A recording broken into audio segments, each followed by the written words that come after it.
Okay, so we are recording. Welcome everybody to basically a cold, wet, rainy Sunday, except for Taiwan. That's good. Um, excuse me. My name is John Arnold, and I'm the events officer for BELTA.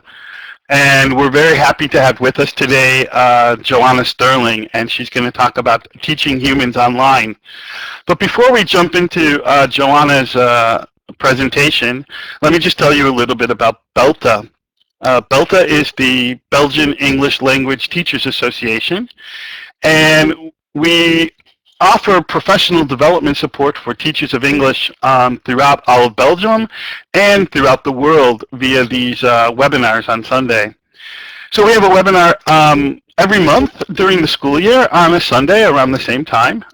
Next month, we'll be joined by Sandy Millen, and she'll be talking about activities for Christmas and New Year's, a very nice, timely topic if we're looking for some of those activities to use in our class. But today, we're very fortunate to have with us Johanna Stirling. Johanna is a freelance ELT consultant. She is also the academic manager of NILE Online Teaching Development and also a NILE Associate Trainer.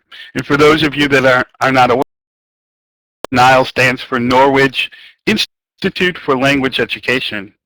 She's also the author of the award-winning Teaching Spelling to English Language Learners. Johanna is interested in teaching spelling as well as online learning.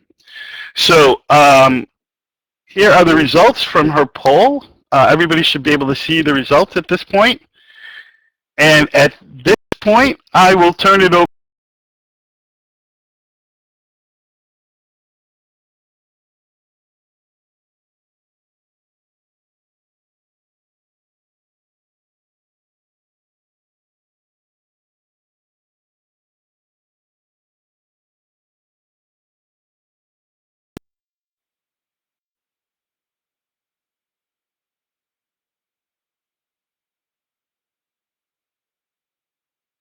Okay, thanks very much, John. And thank you very much, everybody, for coming. It's great to see you from so many places. Some names I recognise as well, which is always brilliant. And thank you especially to BELTA and also to all of the people in Belgium. You seem to be having a pretty horrible weekend, and I'm not just talking about the weather, but we won't go into that, but our thoughts are with you. Okay, so whatever do I mean by teaching humans online? You'll see. So let's first just have a look at who you are, who I am, and a little bit about teacher development courses. So first, would you mind just putting it in the chat, something just short that defines you? Maybe I'm a primary teacher, or I'm a materials writer, or I don't know, something, just so I know roughly who I'm dealing with.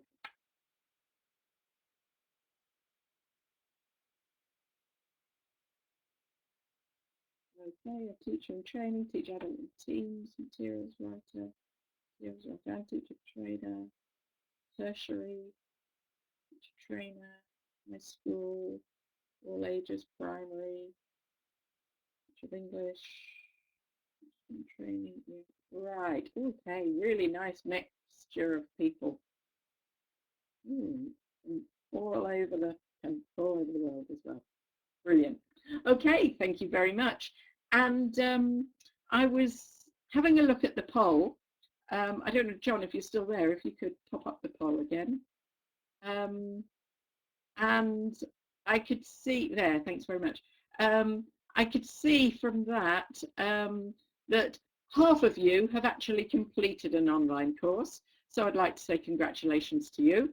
And coming on for that many, because remember you could tick more than one, haven't done one but want to. So I hope by the end of this you'll have some more ideas about that. a couple of people who are online course providers, maybe tutors or something like that. Not that many people who've started but didn't finish. And what happened in the end with that? And I think probably, yeah, and one person who says, I've never done one and don't want to. I suppose mainly people like that are probably not going to come to this this event. Okay, right, we could hide that now. Thanks very much, John. So that's who you are. And then me, John told you a little bit. So although I'm a teacher and mainly nowadays a teacher trainer, my main job nowadays is managing NILE online teacher development courses. And we've been running these for about 18 months, a big range of courses and things. And I've been in from almost the beginning in this project. And we've learned so much along the way that I thought it would be really nice to share those ideas with you rather than you struggling the way we did, perhaps. So what I want to do is to look at online courses, both from a course provider's point of view, but also from a participant's point of view. All right, so if you've got any questions, just put them in the box below. Or you could put them in the chat, but I can't promise I'll see them, but if not, perhaps John will catch them.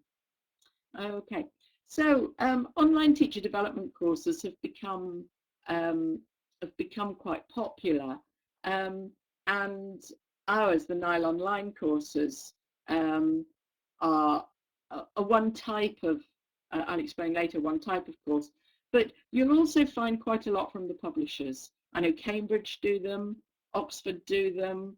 I think, you know, quite a lot of the publishers have started their own courses. They're usually a very different model from ours. They're usually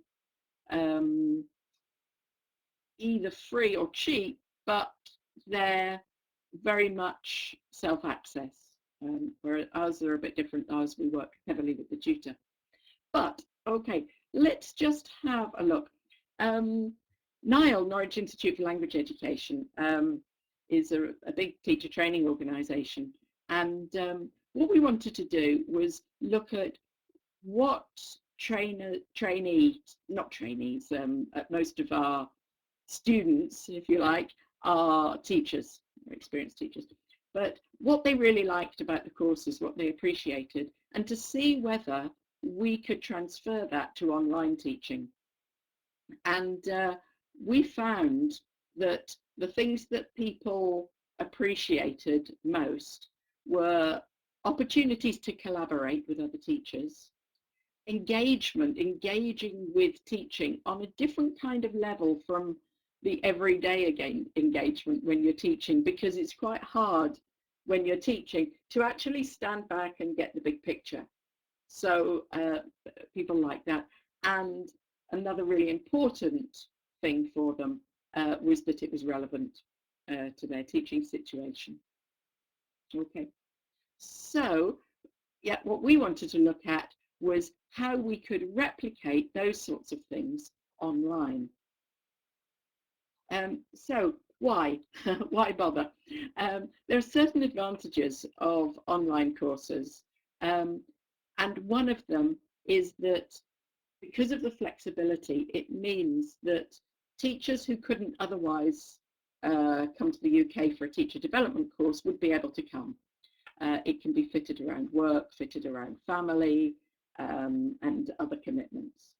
There's also more control. You decide when you're going to do things. To an extent, you decide what you're going to do as well. So that's one of the big advantages. Another advantage, which is perhaps a little bit less obvious, but I've found while I've been tutoring on these that it's a very important one, is that people are studying within their teaching context. So they're not maybe learning a new idea and thinking, yes, that's a great idea. And then when they get back, they think, yeah, it's a great idea, but it wouldn't work with my students. You know, it's not it's not relevant to my context. Here, online, I find that people are much more still in their own teaching mindset.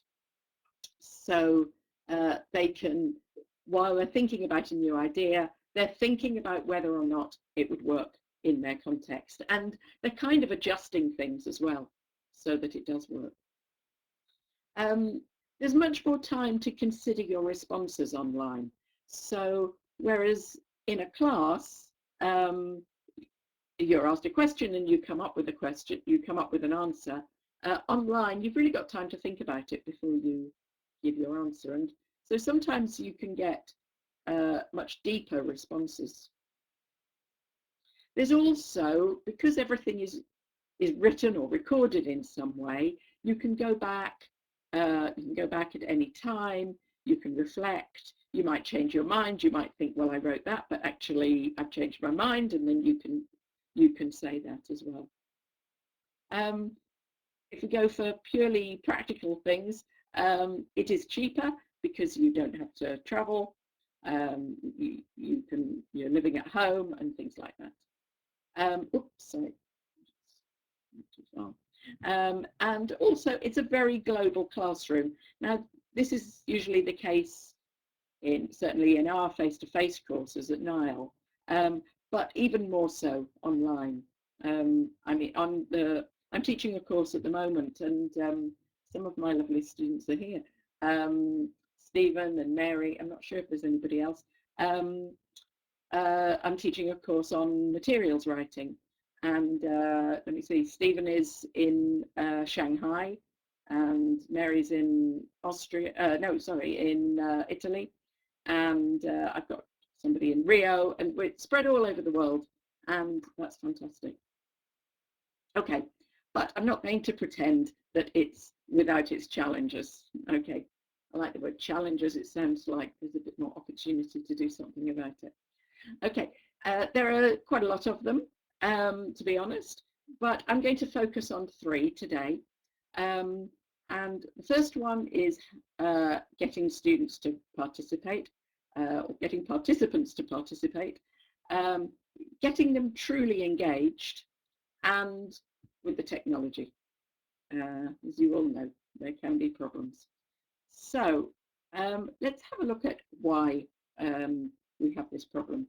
So generally, the technology is getting better and better by the day. And as we can see with this platform, which by the way is a platform that we use as well, you know, it just opens up so many opportunities to us. But it seems to me that that we can sum up what the problem is in one word. Does anybody have any idea what that word might be? You can sum it up in one word. Why do we have problems with participation, engagement, and technology? Being afraid, interesting one. Shy. Motivation, distraction, tension, connectivity, lack of time, motivation. Okay, all great. But I'm looking for something much more general, which is humans. Okay. So all of our participants, that's about our only rule, you have to be human. So there are certain things about humans that make all learning fantastic, but it also makes some challenges. Okay, so maybe it's to do with that marriage between humans and technology. You know, we're still in pretty much early days of online learning, and so we're finding our way, and there are certain human traits, human characteristics that can get in the way of learning. So let's have a look at some of those. Humans certainly are complex, Marie-José. Okay, let's have a look at participation. And by participation, I just mean people do something on the course. Okay, so this is quantitative, how much people actually do on the course. So there are always people on any online course who register and never appear. Okay, and then you get people who appear but don't actually contribute. There are some who contribute but have busy lives and they end up falling behind. And sometimes when people fall behind, they're unable to complete. Okay. And then, of course, we have our favourites, who are the completers, the people who do get to the end of the course. So let's have a look at this. Here's a question for you. Thinking about online courses very generally, any kind of online courses, okay, but definitely online, what percentage of participants do you think on average complete their courses? What do you think? Let's see. 20, 20, 50%, 35%, 40, 40, 10, 30, 50, 10, 50. Okay, all right. So the lowest we've got there is 10, and the highest we've got, I think, is about 50. Good point, Kath. I'll come back to that. Yeah, it's really hard to find the answer, actually. I spent a long time last night Googling the answer to this. Really hard to say. The lowest number I found was a course on world history that had 83,000 people registered, and 0.8% of them actually completed the course. So this is I'm sure many of you have heard of MOOCs in the chat there. A MOOC is a massive online open course. They're free, loads of people sign up, but a much smaller number of people complete. Now, it's not quite fair to judge a course on that, because sometimes people sign up with no intention of doing the course. They just want to have a look. That's right, a future learn type thing. Anyway, so went as low as 0.8%, and about the highest that I found was about 50%. So I'm going to have a little boast here, because these are, for NILE Online, these are our course completion figures. We've found that over 90% of our people complete their course. Only about 10% don't. Now, Kath made a very good point about it depends how much people pay. Obviously, well, if we had 83,000 people paying for a course, we wouldn't be sitting here in the rain. We'd be lying on a beach somewhere. But people do pay for our courses. They're not free, and it does make a big difference. But we wouldn't get those kind of rates if they didn't like them. That's what we think. And also, we've had other recognition for our courses as well. We were nominated for a British Council Elton Award, which was wonderful. And we're also the first external course to be aligned to the Cambridge English Teaching Framework. And from January, we will also be aligned to the Equals Framework. So that's the little advertising break over. Let's move on. Let's have a look at some reasons for non-participation. Why don't people participate sometimes? I kind of believe in humans. It's been quite hard the last few weeks with things going on in the world to believe in humans, but I still do. I think that people have very good intentions. I think they usually, when people sign up for a course, they intend to complete them. They're just perhaps a little bit unrealistic about how much time they've got. Yeah, people think, yeah, I can fit it in, and then they find they can't.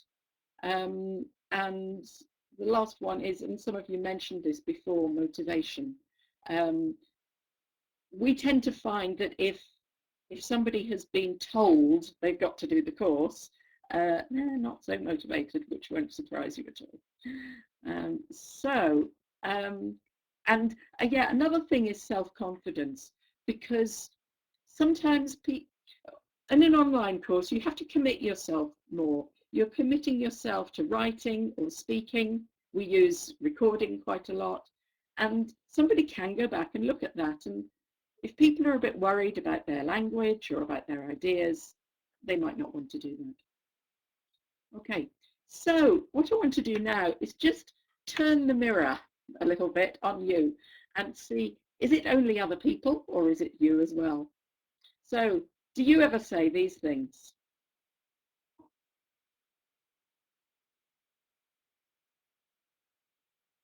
Okay, do you ever say that? For me, it's like going to the gym or going running. Or, you're all saying yes. Okay, how about this one?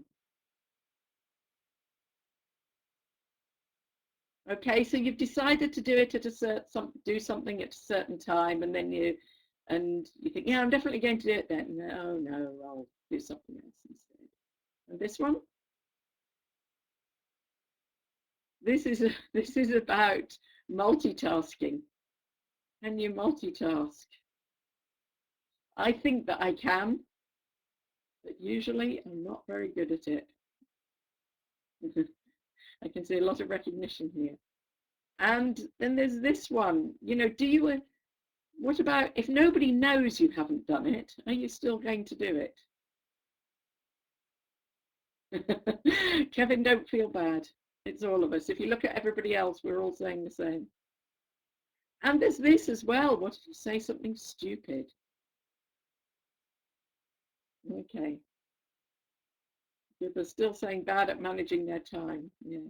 All right. So let's just have a look at what course providers can do to encourage participation. You may find some of these work in your classroom as well. And for those of you who are course providers, I hope it's helpful.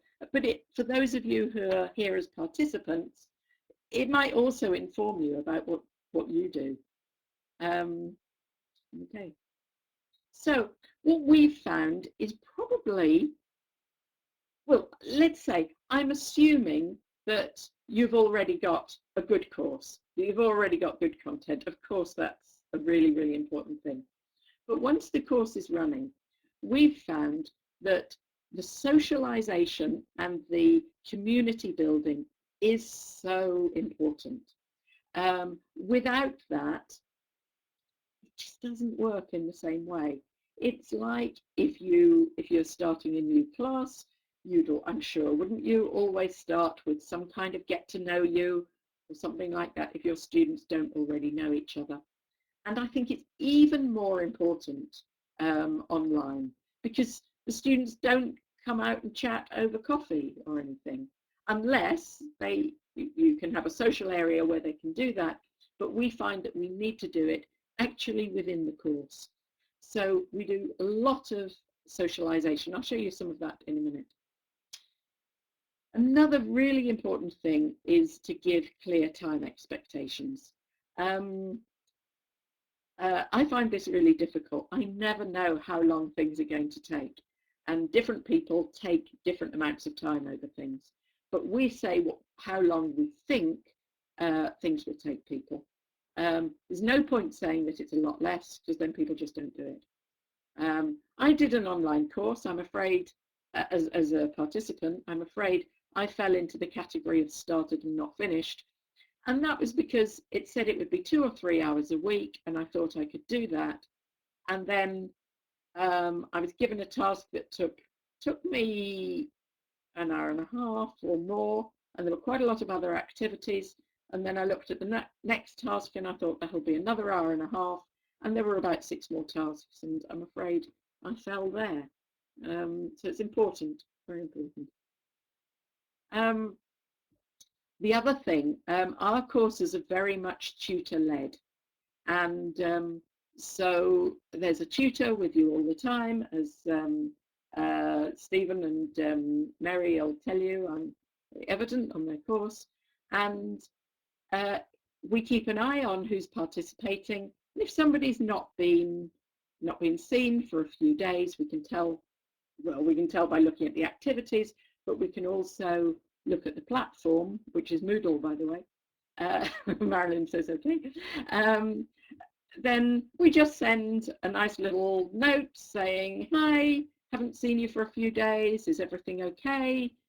Because sometimes it's just that people are having technical problems, or that they've had to go away, or they've been really busy. Yeah, Marilyn's had those messages. Yeah, and I think that it makes a difference, because the course I was telling you about that I was on as a participant, nobody chased me up and said, is everything okay? And I kind of thought, well, nobody really cares, and I kind of disappeared. Whereas our participant knows somebody's noticed and somebody cares. So I think that's really important. It's also important that when people do participate, they get positive responses. I'm not talking about everything. You're absolutely right, Mauricio. Feedback's very, very important, especially online. You're not getting the paralinguistic, you're not getting the body language that can be responses. They have to be explicit. I try to avoid the just putting, yes, good idea, nice work, all that sort of thing. It doesn't mean much. It's better than nothing. But I like to give really constructive comments. I say if I think something needs improving, and I say if I think something's useful. Okay. And also, if you've got lots of multimedia, you can get it much more personalized. We can make collaborative tasks, get participants to record things, and that's much more personalized than just doing quizzes and things like that. Okay, I just want to show you a couple of examples. This was from a course that we did a while ago. This is a course called From Teacher to Trainer, for teachers who think they want to become trainers. And I hope you can see that. I hope it's not too small, any of you who are on a small screen. But this was where people introduced each other, introduced themselves. And I said to them, introduce yourselves, and then just respond to a few people. And look at this. Can you see Camelia at the top? You know, she got 17 replies to that. Okay, some were from the same people, some were from me, but that's still a lot of replies. By the time we've got through all that, people actually feel like they know each other. This is in the first unit. We had one incident which I thought was very telling. In a way it was sad, but in another way I was quite pleased. Somebody joined the course late, and she came in maybe a week and a half late. And after about another week, she wrote and she said, I'm really sorry, but I'm going to drop out of the course. And I was, oh no, really, why? And she said, it felt like such a strong community and I felt left out. Now, I was really sorry to see her go, but I couldn't help, there was a bit of me that thought, wow, we're actually building up such a strong community that when somebody comes in, you know, they kind of feel excluded from it. I don't want them to feel excluded, but I was pleased that that sense of community was so strong. Okay, and you can see down the other side of the screen, you know, this is the conversations going on. So you get a really nice flow of conversations there as well. We also, and several online courses do this if they have tutors, we do synchronous webinars. We use this same platform, which is a brilliant platform. And so we talk about the things that we're talking about on the course. The course I'm doing at the moment on materials development. Sometimes people go into groups and they can discuss things. Last webinar, one of my participants, I don't think she's here, gave us all a presentation about gamification, because that's what she works on, and she did that in the webinar. Sometimes we have discussions, all sorts of things. So that's another great way of making just making online courses more personalized. Okay, so what about if you're a participant? How can you keep going? The first thing I'd say is you need to contribute. The problem is with an online course, if you don't contribute, then you're invisible. If you're in a face-to-face class and you contribute, your body is there. We can see that you're there and we think, oh, okay, she's shy or he's shy and doesn't say much. But, you know, you're just not there. You're just invisible if you don't say anything. If you've got a tutor who's keeping an eye on things, you know, they might chase you, as I said before, might contact you. But it is different. This is really interesting from a course provider's point of view. We had big discussions with some of my colleagues at NILE. I was saying exactly this, that if people don't, people have to contribute, because if not, they're invisible. And some of my colleagues were saying, yeah, but Joe, you need to think about different learning styles. And for some people, they have a quiet learning style and they like to lurk.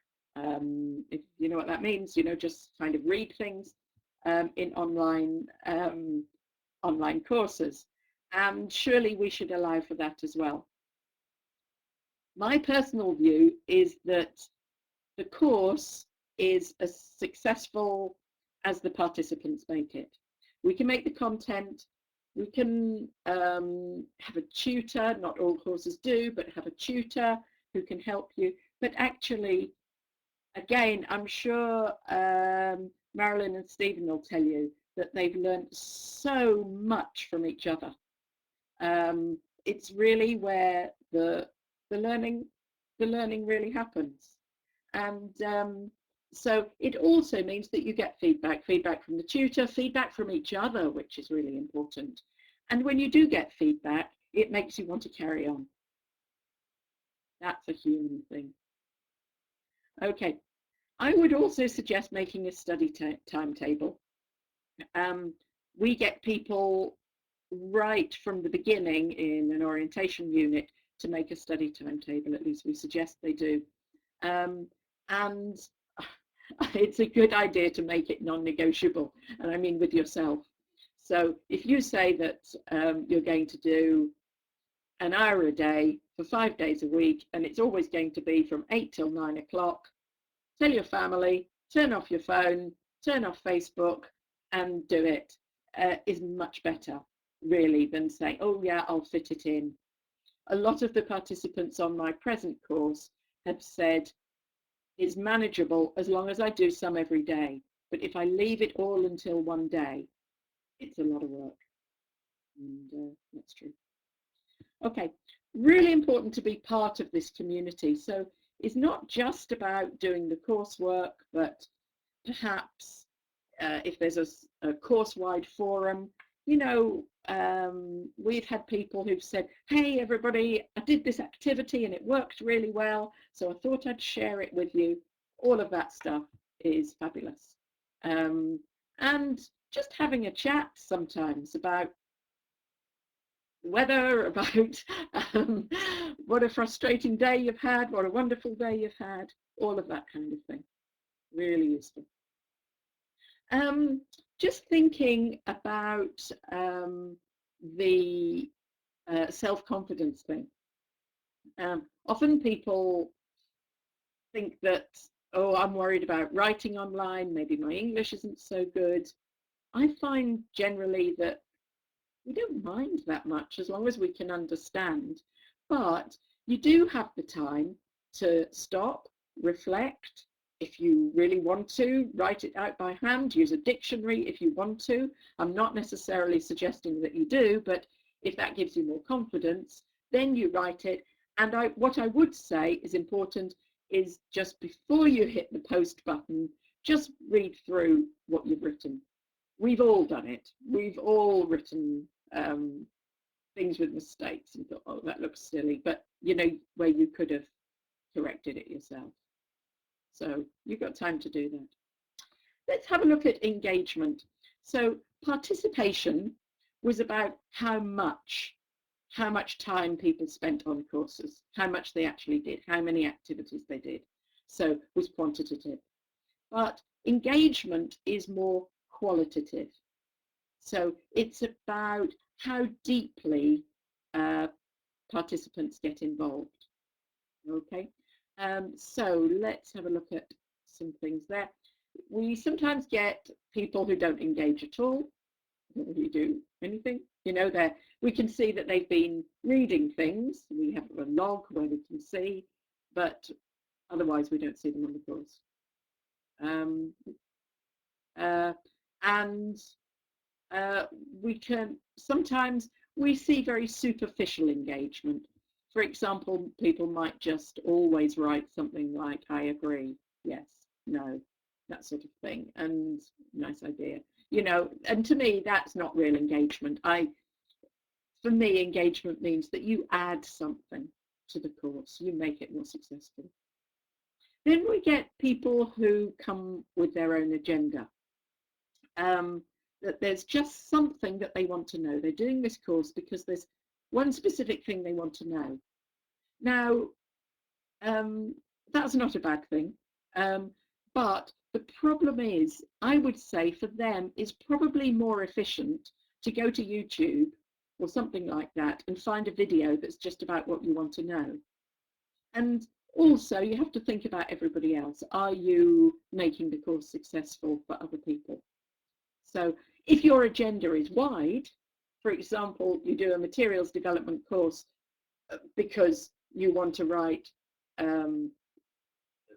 better materials for your students, that's fine. But it's where it's very, very narrow, you might not find the course so useful. And another problem that I sometimes find is that people can't relate the course to their own context. So they're doing the course content, but they see it as something very different from their context. We'll come on to this later. I'll explain it more. Sorry, I'm not really keeping up with the chat, so sorry about that. I will have a look later. Okay, so why don't people engage? Have you got any? Let's hand over to you for a minute. Have you got any ideas for reasons why people don't? What kind of human characteristics do you think stop people from engaging?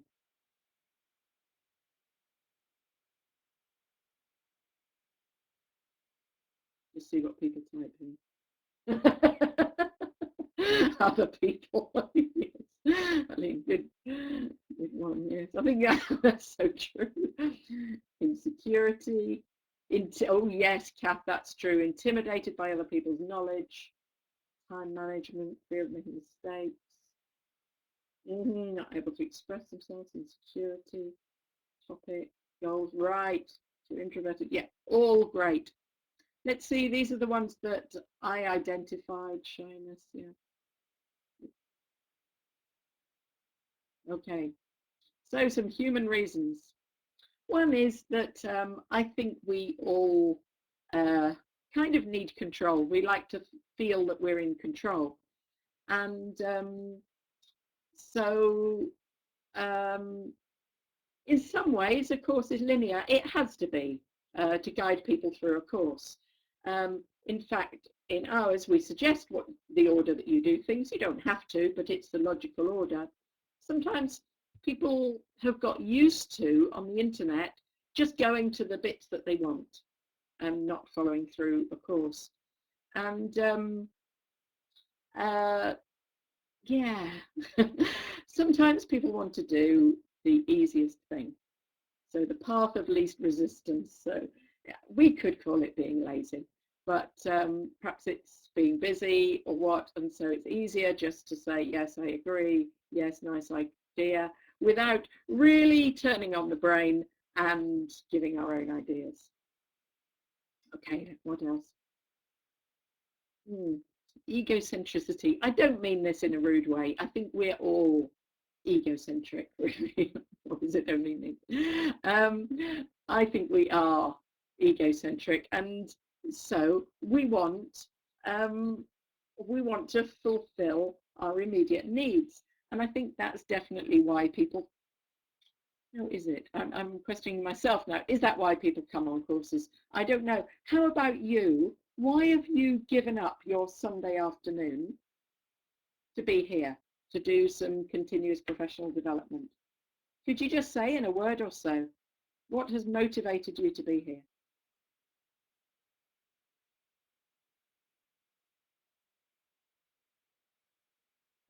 Thank you, Stephen. Your social life.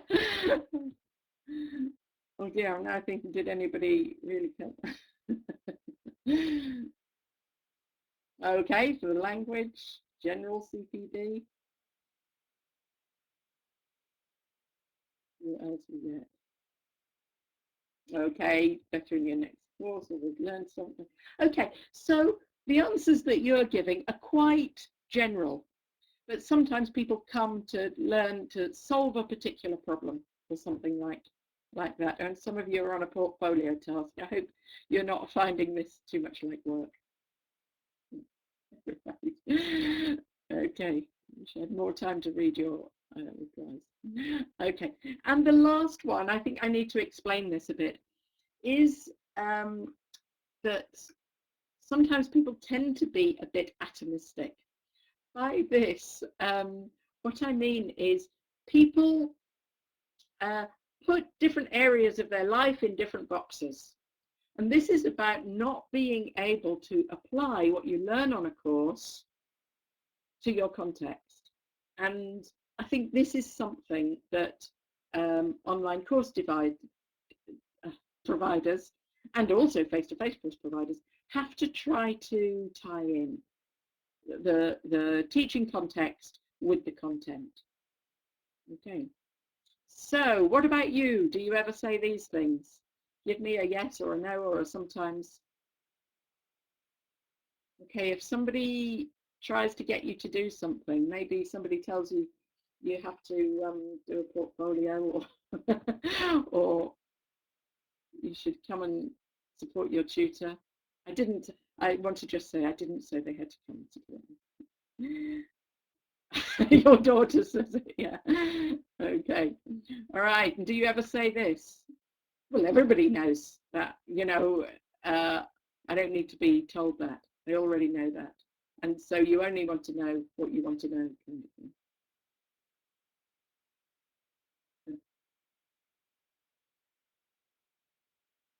of thing. And this is the same sort of thing. Yeah. I just want to know that one thing. And how about this? Do you, when you do CPD, do you ever say this? That wouldn't work with my class.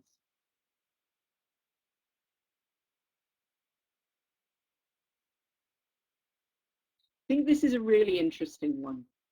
And for me, it's, of course, there are things that won't work with your class. Yeah. Okay. But the really important question is, okay, so what could you do to make it work? What needs to change? Or if that doesn't work, okay, does this? All that worries me is when I get, Daniela, nice to see you, don't say it. The only thing that worries me is when people say it about everything. You think, well, either I'm very wrong or they're on the wrong course. So let's just have a look at some ways that course providers can encourage full engagement. Firstly, expectations need to be really clear. Learners need to know exactly what the course is about, what the aims are, how much they're expected to participate, and yeah, all of those things. In fact, something we've started doing is in forums and things like that, we've started saying to people,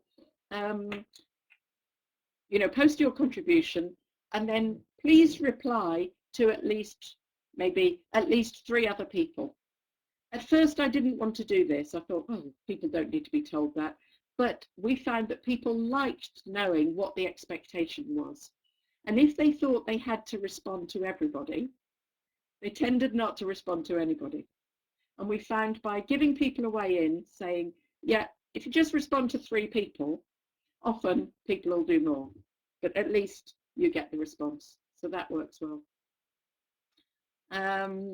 Another thing is to get to know your CPs, are course participants, to get to know your course participants. This is, of course, if you're a tutor. And it's really important to know people, to know what they're after, to know what they need, to know what they're like, all sorts of things. I mean, I'd say absolutely all of the participants on my current course have all got something different that they can contribute. Lots of flexibility within tasks. We often say, you know, do 3 out of 6 of these. And then that gives people more control over what they're doing, and they can do what's important for them. To get deeper responses from people, the tutor needs to go into forums and question them, you know, what do you mean? How would you do this? Why do you say that? And just trying to get deeper responses. And useful to say how much detail you want as well. And to encourage responses from different contexts. For example, we could say,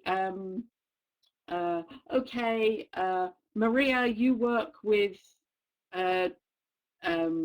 students with special needs, so you've probably got a different view on this. What's that? And so that can be really useful as well. And finally, you might have heard about weaving.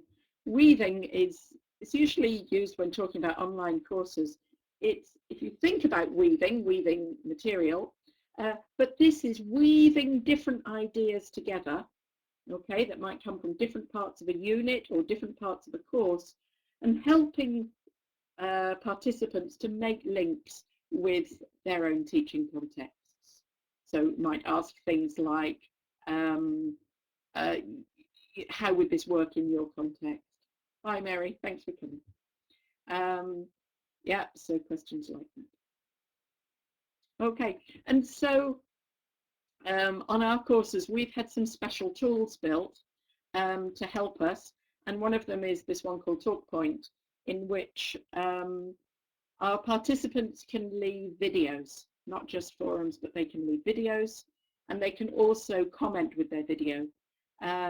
This is not my course, actually. This is one called Classroom Activities, Interaction and Motivation. And here's somebody talking about her course book and saying what works well, what doesn't work well in her course book. And then here you can see that the tutor, this is my colleague Susie, the tutor is replying with a video. And so this makes it all very personalized, and people love being able to, I don't know, going on and actually seeing the tutor respond to them with a video. Makes them feel good. There are web tools. I don't have time to go through these, but although we've got our own web tools for doing these are some that you might like. I'm just seeing if I can copy those. I don't think I can at the moment. I can put them somewhere later. Some that you might like to try. Some of these you might know. You might not know VidHub. Do check it out. It's really good. It's the same as one of our tools in that you've got a video and the oh, thanks very much, John. And people can comment at particular points in the video. We found that really, really useful. Okay, so what about participants? How can they engage fully? Okay, firstly, as I said before, you are the success of the course if you're a participant. The more you do, you make the course great. And I just see this all the time. Sometimes at the end of the course, we say, what was the best thing about the course? And people say, what I learned from my colleagues. And there's a little bit of me think, oh, about my content, but actually they're absolutely right. You know, hopefully the content is what gets them going, but what they learn from each other is fantastic. And I learn as well. I learn so much. Really important to contribute and to respond to each other's. We've talked about that, but also to go back and check earlier things, and see if there's something you've missed, somebody's responded to you perhaps. Be nice. I'm sure you're all nice. You're the type of people who come here on the afternoon. But the difference is that you have to be online, you have to be explicitly nice. There's no, if you just, somebody writes something and you think, oh yeah, it's a really good idea, yeah, then they don't know you've thought that. You just have to be much more explicit about things. I find that emoticons are actually quite good because it's just a way of showing a smile. If you smile about something, there's nothing worse than putting something online and nobody responds.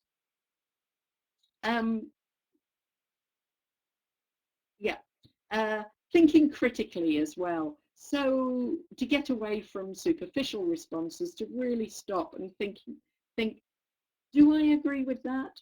Or you read an article or something, or watch a video, and you think, but is that really true?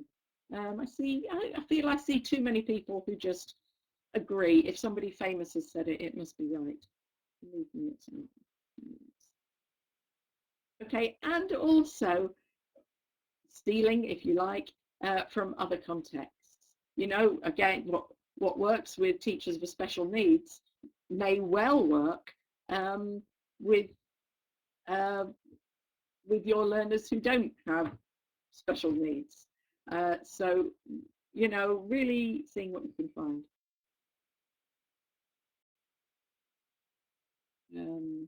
And yeah, finally, there's that linking it to your own context. So what does it mean for me? How can I use this? Okay, just before I go on, John, I can't remember how long I'm meant to do. Do you need me to stop, or can I do another 5 minutes?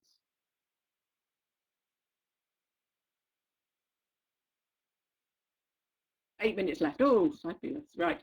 Okay. The technology. Okay. The technology gets better and better all the time. You know, we've got a Moodle upgrade coming, you know, and there'll be certain things sorted, and you know, it does get better all the time. But here, you know, and most things work. We find now we've fixed most of the problems. Sometimes there are broken links or something like that, but that's usually me, human problem. But if we look at the human side of technology, these are things that people often say, I can't do it. Okay, you know, oh yeah, oh, I can't make a video, I don't know how to make a video, where in fact we've made it really easy to do it. Or I haven't got it. This is often about equipment.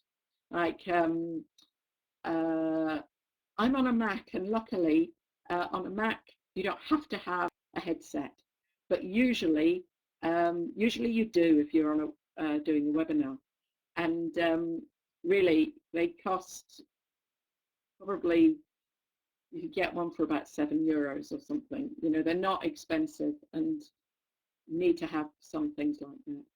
But what I really find is sometimes there can be a tiny problem, technical problem, and it becomes a huge obstacle because the participant can't move on.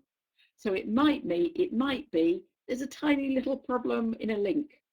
Maybe I put a full stop in the wrong place or something, but it means that somebody can't move on. Okay, let's have a look at why these things happen. Partly, a lot of it is lack of confidence. I find if there's somebody who's quite technically confident and they find something that doesn't work, then they think, oh, something's wrong, and they write to me. Okay, and we fix it. Usually we fix it in no time. If there's somebody who really lacks technological confidence, they don't think, oh, there's something wrong. with the course, they think there's something wrong with me. I'm useless, I can't do technology and all that, and then they just struggle with it. And so that confidence is so important, to know that it might not be you. Even if it is you, usually we can tell you what to do. A really simple solution. Unrealistic expectations, it might be, oh, I won't need that. I won't need that bit of equipment, or it can be the other way. They expect everything to work without the equipment. So need to be realistic and do what the course says. Panic is another big one, and I do it as well. I panic sometimes, especially if I'm in a teaching situation, something doesn't work. You get a colleague to, say you're in the classroom, something doesn't work, you get a colleague to come in and they fix it immediately. Another time, it could be that their equipment doesn't work, you come in and you fix it. It's that, getting in a, as we say in England, getting in a state about it. And it is also lack of training. But Marie-Jose, as a participant, you shouldn't need a lot of training to use a course. It should be fairly easy. Okay, I'm going to go through these quite quickly. Okay, people who say, oh, I'm hopeless with, and they're not really giving themselves confidence. Okay, might not have the equipment. And I'm sure you recognize this last one, and you feel you've wasted lots of time. And then just getting where nothing works. If all else fails, turn it off and turn it on again. Okay, or the other thing, by the way, the other thing that often fixes it is to use a different browser. We find almost everything works really well in Chrome, but sometimes when people are on different browsers, they occasionally have problems. They shouldn't do. Okay, what about course providers making the course tech friendly? Okay, of course, everything needs to be user friendly. And I don't know how many times we've been through looking at things and trying to put ourselves into the participants' mindset and thinking, right, where do they need to go next after this activity, and where might they want to go next? And so we've built all our navigation around that, and sometimes thinking, what could somebody do wrong here? What mistake might they make? And then we try to kind of guard against those. Screencasts, I see somebody's put provide support, definitely. Screencasts and FAQs. FAQs are great just for people to refer to, but if it's actually a process that people need, then we like to make screencasts because it's easier to follow. For some people prefer FAQs. Yes, feedback's really important. I would say most of the major improvements we've made have been as a result of feedback. And I put this what the customer wants, because sometimes we've thought, well, that's not really important. Why do people want that? But then we realize, well, if people do want it, they do want it. We might not think it's the most important thing, but if people want it, we'll try and provide it. There are always limitations with every platform, but we do our best to find sometimes quite interesting solutions. We've said this before, need to be really clear to participants before the course starts about the level of skills they need and the equipment they need. And also about providing support, it needs to be, I think, these three things. You need to be very patient. If people ever see any kind of impatience and they're not very confident, they get really disheartened. So I think you genuinely have to feel patient, not just act patient. If you keep thinking to yourself, oh, why can't they do this? Then often that might come over. So, we understand that it's not easy for everybody. It obviously needs to be quite prompt. It needs to be quick, because people are waiting to move on the course. And the more personalised it can be, you know, not just, I don't like saying to people, just go and look in the FAQs. You know, they've probably already looked in the FAQs. It's called teaching, true. Okay, and for participants, before the course, it's your responsibility, check you've got the skills and equipment needed. And then if you've got a problem during the course, I would suggest that first you do check the FAQs, ask for help. You can ask your tutor if you've got one, you can ask your colleagues.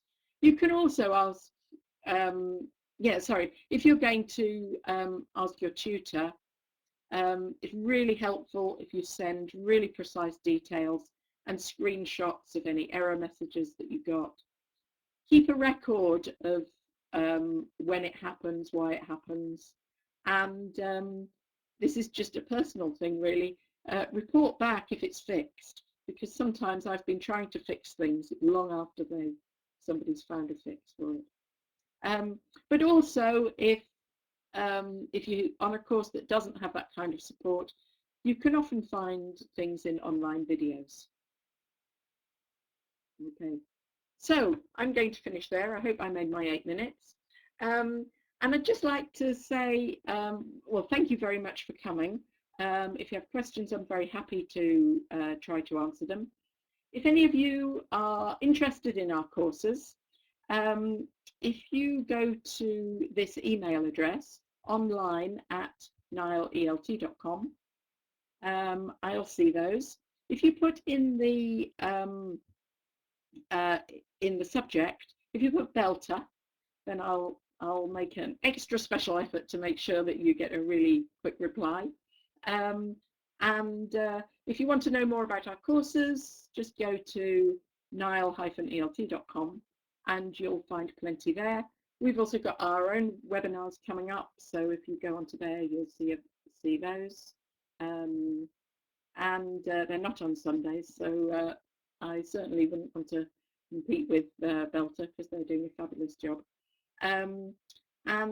We'd love to see you online. And if you go along there, I can also give you, if you write to me, sorry, I can also give you details of how you could get a 33% discount. What more could you want? Okay, if there are any questions, I'm very happy to answer them. Otherwise, over to you, John. Sure. Johanna, I do think that there's one question below the slides. Yeah. From Maria. Good idea to fill in checklist out before the course to self-assess people's interests. Yes, to an extent. I mean, on our face-to-face course, sorry, can everybody see those, John, or not? No, they can't, can they? No. Sorry, I'll read the question again. Would it be a good idea to fill in a checklist before the course to self-assess people's interests? And that's a really good idea. On our face-to-face courses, we ask people about their expectations and when it comes to online courses, we can do that to an extent, but one of the differences is that the online course is already written. Okay, so the content is not as flexible as it is on a face-to-face course. We're not likely to really change a whole course because one person says that they want something. Okay. However, once the course starts and the tutor starts to get to know the participants, then you can do things like I told you before, one of my participants did a presentation about gamification for us. Then you can do things like that. I'm not sure if there's a big advantage beforehand. We also do our online courses, we can customize them for groups. And if we have a group that says, right, we want to send 10 teachers on one of your courses, then we say, great, what do you want in the course? And we customize the course for them. So in that case, we definitely would. I hope that answers your question. I've got a couple of other questions here from Mokefi from Algeria. Thank you. What is the role of traditional or classical teaching with the appearance of a new era of teaching online? Okay, a very good question. And I would say, I don't know if you're talking about teacher development here, which is what my experience is. But certainly in terms of teacher development, I don't actually think one is better than the other. I think it depends on the participant, it depends on your circumstances and all sorts of things.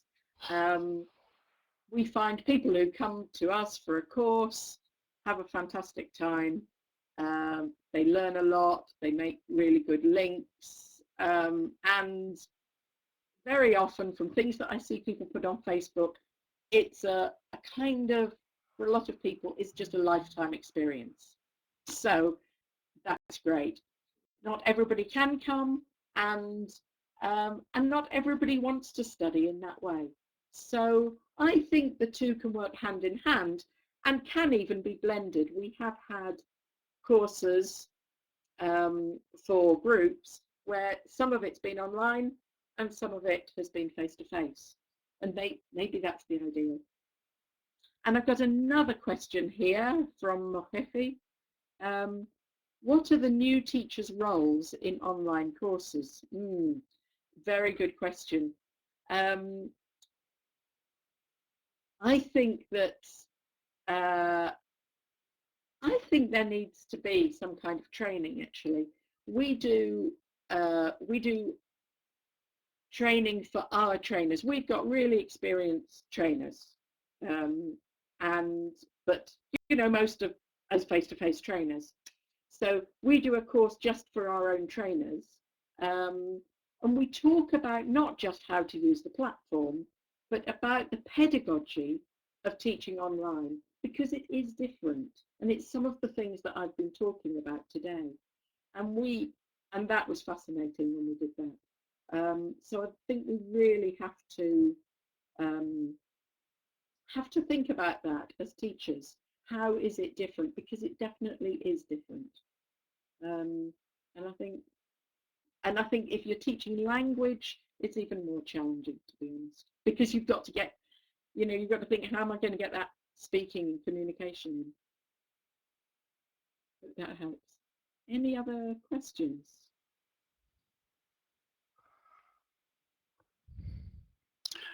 It doesn't look like there's any questions at this point, or maybe someone's typing in the box now, but Johanna, I personally would like to thank you. I found your talk very interesting. As somebody who has actually taken courses and taught online, I think that all the information can be helpful to me as well. So on behalf of BELTA, I would like to thank you for spending your Sunday with us today and sharing this information. It was very, very interesting. Good. Thank you very much. It's been a pleasure to come. Oh, our pleasure. I've heard so much about BELTA, and never actually, I'm ashamed to say, I've never been to one of your webinars, but now I will. Great. Oh, that's great. Yeah, our webinars are pretty good, I must admit. We get a wide range of topics. So today we're talking about teaching humans online, and in our next webinar we'll be talking about Christmas activities that you can use in the classroom. So yeah, it's great. So we really do enjoy them. I'd like to remind you all about our next webinar, which is on the 13th of December. Sandy will be with us, and she'll be discussing activities that you can use in the classroom for Christmas and New Year. And we have a great lineup of webinars after Christmas, beginning in January. So make sure that you check out our website, www.beltabelgium.com, to see the list of webinars. And also, I'd like to tell everybody that in April 2016, we'll be holding our annual conference. And right now, the call for proposals for talks and workshops is available. That's right, Mika, on the 23rd of April in the lovely capital of Belgium, Brussels. And if you'd like to submit a proposal to talk at our conference, please do so. It's usually well attended both nationally and internationally, so we're looking forward to that. And this year we actually have a partnership with the Learning Technology SIG from IATEFL, and they are offering 2 scholarships of £300 to 2 people to come and present at our conference. So if you're interested, please fill out the call for proposal, which you can find on our website as well. They're due by the end of December, so please do that. And our conference has a technology theme this year, so Gavin Dudney is the plenary speaker, so he's coming over from Britain to speak for us, so we're really, really excited about that. So on behalf of BELTA, and on behalf of Johanna, I'd like to thank you all again for attending, and I wish you a happy rest of your Sunday. Hopefully, I didn't realize that it got so dark here. So, I had my lights off, and then I realized I was sitting here in the dark. But, the season is upon us. I see my neighbors have put up their Christmas tree, so that's, I guess that's a good thing to be looking forward to. So,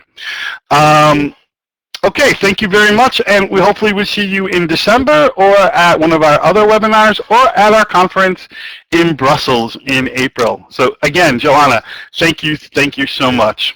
Thank you very much for inviting me. Can I just ask, John, what about the recording? The recording, yes, good question. The recording is available to the members of BELTA, I believe, and James and Mika can clarify this for me. I believe we have it on our members-only site for about 6 months or a year, and then we put it out to the public. We slowly release all our webinars out to the public after they've been on our members-only site. But 6 months, thanks, James. But Johanna, if you're looking for your own personal use, you can drop me an email at beltabelgium@gmail.com, and yeah, I can possibly get you access to it as well. That shouldn't be a problem. So does that help? Yeah, that's brilliant. Thank you. It was partly for everybody as well. So yeah. I know somebody was saying, I think it was Hada was saying that she missed the first 20 minutes. So I just wondered. And sorry, can I just ask one more question? Sure. BELTA, is it only for Belgian teachers, or can other people join? Oh no, we anybody who'd like to join can join. We are an associate member of IATEFL as well, so we do have international members as well as Belgian members. So if you check out our website, www.beltabelgium.com, it will give you more information about membership fees and what that includes and things like that. So please, if you're interested, please join BELTA. We'd love to have you be a member of our organization. Fabulous. Thank you. Okay, well, it's time for me now to actually call the States. So I'm going to say goodbye to everybody, and hopefully I'll see everybody in December at Sandy's webinar. Thanks again, Johanna. Bye. Thank you very much, everybody. Nice to meet you. Bye. Bye.